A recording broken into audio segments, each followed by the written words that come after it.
जायफोर माखौ जों मावगोन बिब' बिनानाव जों बबे जिउ खांबावगोन जों गुबुन जायगायाव थांनाबो जोङो गुबुन हारिफोरजोंनो नारसिनजायो गुबुन हारिफोरजों जोङो गोबां नासयजायो अब्ला जोङो बर' जाथिनो मोनसे मोन्थाय गैले नामा जों गोरों गोरा जों भट होनानै देहायाखैमोन नामा जोङो दिनै ओंखाम उखैया दै गांहाब जोङो दिनै भट होदोंमोन जोङो दिनै दै बथलसे लानानै जोङो मिथिंफोराव ओंखारदोंमोन जोंबो थांदोंमोन जोंखौ मानो नायाखिसै लोगोफोर जोङो बै समाव मानि थाखाय डिवाइड आसाम 50-50 बुङामोन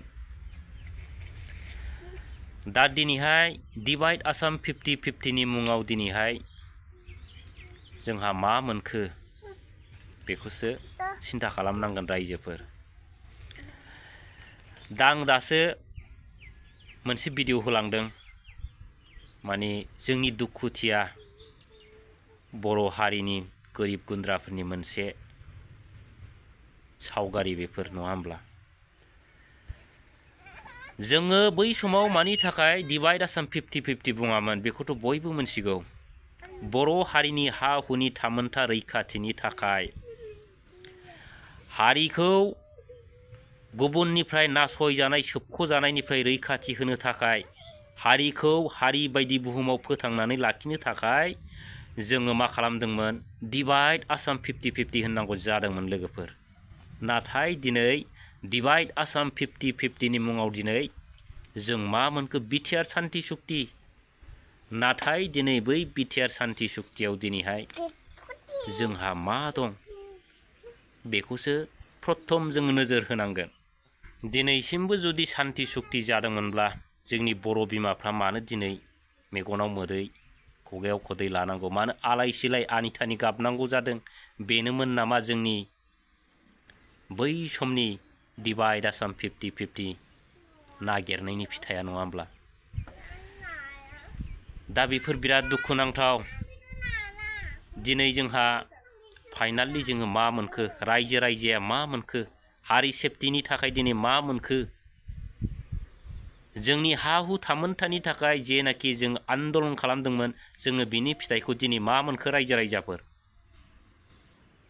दा दिनै बेफोरखौ बावलांबाय दिनै बिटिआर सान्ति सुक्ति मानि थगायजानाय बिटिआर सान्ति सुक्तिखौ लानानै दिनै गावस्रा दिनैहाय गादियाव जिरायनानै दिनै बर' रायजोनि दुखु दाहा गरिब गुन्द्रानि दिनै गाबनाय दुखुफोरखौ दिनै बिथांमोना बावलांदों दिनै हा हु थामोनथाखौ लानानैनो दिनै डिवाइड आसाम 50-50 बुंदोंमोन नाथाय दिनै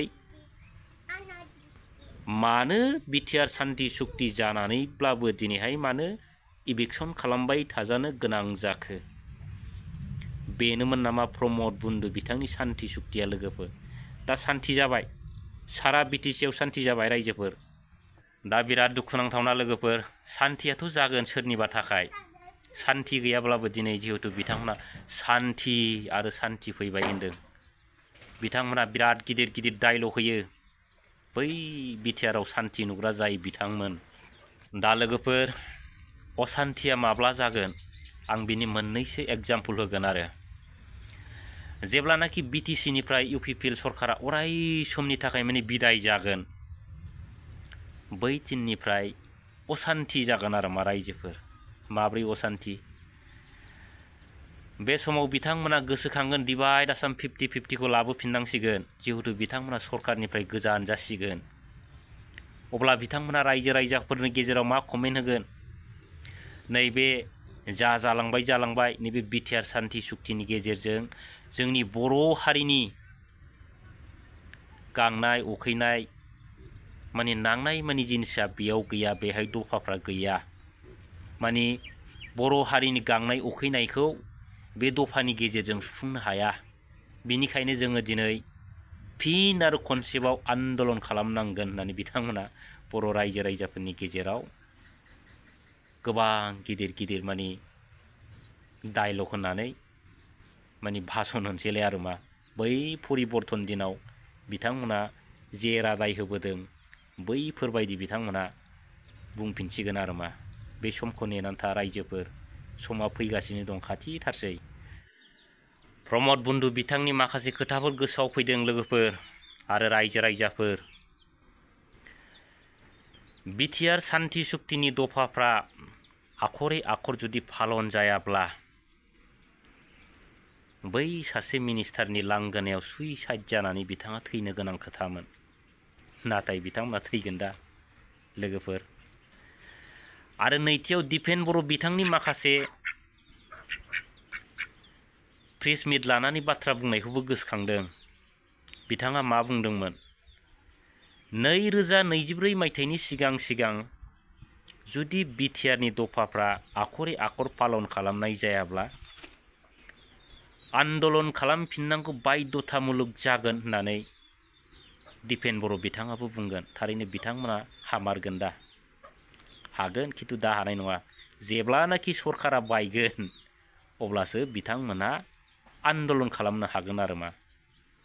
जिहेतु दिनै बिथांमोना जोबबाय, जोबनायनि उनाव बिथांमोना जोंनि रायजो राजाफोरजों मा राजनिति गेलेबावनो?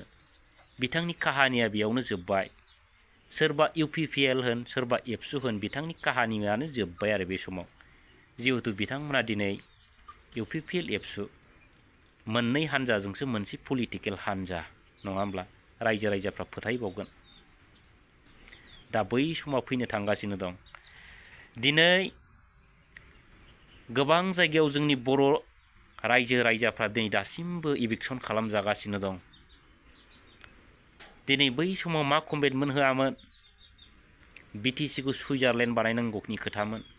गरिब गुन्द्रा मावनानै जाग्राफोरनो रेहाय होनांगौनि खोथामोन। साख्रि बाख्रि गैयैफोरनो माबा मोनसे बिजनेस खालामनानै जानायनि सुबिदा बिथांमोना बुंदोंमोन, नङा होमब्ला? दा मा जाखो लोगोफोर? दिनै बिथांमोना जेब्लानाखि गादियाव जिरायबाय अब्ला बैफोरखौ दिनै बावलांबाय। सोर बर' आइजोआ गाबदों, सोर बर' बिमाया दुखु जादों, सोर लेंग्रा खानाया मा जादों दिनै बेखौ गोसोआव गैला रायजोफोर। जिहेतु बिथांमोना गाव गावनि लाबा लाबनि थाखायसो दिनै खामानि मावगासिनो दं। गोबां बाथ्रा सावरायबाय लोगोफोर आरो रायजो राजाफोर, नङा होमब्ला? दा गोरोन्थि जायोब्ला निमाहा हो। दा आरो फाइनालाव मोननैसो बाथ्रासो सावरायबावगोन जोङो। दा फार्स्टआव जे भिडिअ'खौ होदों बै भिडिअ'आ जाहैबाय बिटिआर सरकारनि मोनसे ट्रेलार बायदिसो रायजोफोर। नैबे 4 बोसोराव जेसेबांनाखि दुखु खस्थ' जादों जोंनि हारिनि गेजेराव, बेफोर मोनसे एकदम ट्रेलारसो, एडभार्टाइज होनो आरो बिदिखौ रायजोफोर। आरो मेइन ट्रेलारा माने फैगासिनो दं। माबे मेइन ट्रेलारा? जेब्लानाखि बिटिसिनिफ्राय इउपिपिएल सरकारखौ बिदाय खालामनो हाया अब्ला बै मेइन ट्रेलारा फैगोन आरो माने आसल माने नाटकआ अब्लासो फैगोन। नैबेनाथ' दा ट्रेलारसो नालाय। जेब्लानाखि नेक्स्टआव जुदि बायसान्सआव इउपिपिएल सरकारा जुदि फैबावोब्ला बिनिफ्राय आरो गाज्रि अबस्थाजों जुजिनो जोंनि बर' रायजो राजाफ्रा बिराद जानजि खाफ्रादो आरो मा। बिनिफ्राय आरो बेसेबां गुन माने बेसेबां डाबल गुन माने मा जागोन? माने दुखु दाहा सहायनांगोन, हारिया नासयजागोन, हारिया सोरजोंबा माबा मोनसे खालामजागोन, जाथिनि गेजेराव दाङाबाजि जागोन। दा फारफ्रोमबो बिथिंनिफ्राय माने दुखु दाहाफोरखौ रुजुननांनो रेडि जाखादो, जानजि खाफ्रादो होन्दों आरो आङो रायजोफोर, जुदि इउपिपिएल सरकारा फैनांगौब्ला। दा जुदि बैफोर समखौ जुदि लुबैयाब्ला जोंनि रायजो राजाफ्रा इलेक्सननि सिगां 1000, 500, 2000, 3000 लानानै बै हान्जायाव इलेक्सन होनायनिफ्राय गोजान जा। नाथाय जेब्लासिम नोंथांमोनहा गावनि भटखौ 1000, 2000, 500, 600 जों बायजागोन अब्ला नोंथांमोनहा मा जागोन? फाइनालि बै जेनाखि फार्स्टआव आङो भिडिअ' होदों बैनिफ्राय माने डाबल मा होनदों माने गाज्रि माने थासारिजों जुजिनो माने फाइनालाव बेखौ रेडि जादो होननानै आं बुंखानाय जाहैबाय आरो।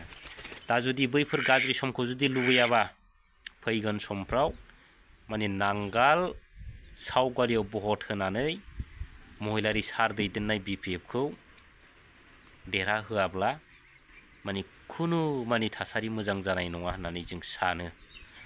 दा दिनै भिडिअ'आ बेखिनिल'मोन लोगोफोर, रायजो राजाफोर, आरो गोबां बाथ्रा बुंबाय। जोबनायाव गोरोन्थि जायोबा निमाहा होदो लोगोफोर। Thank you.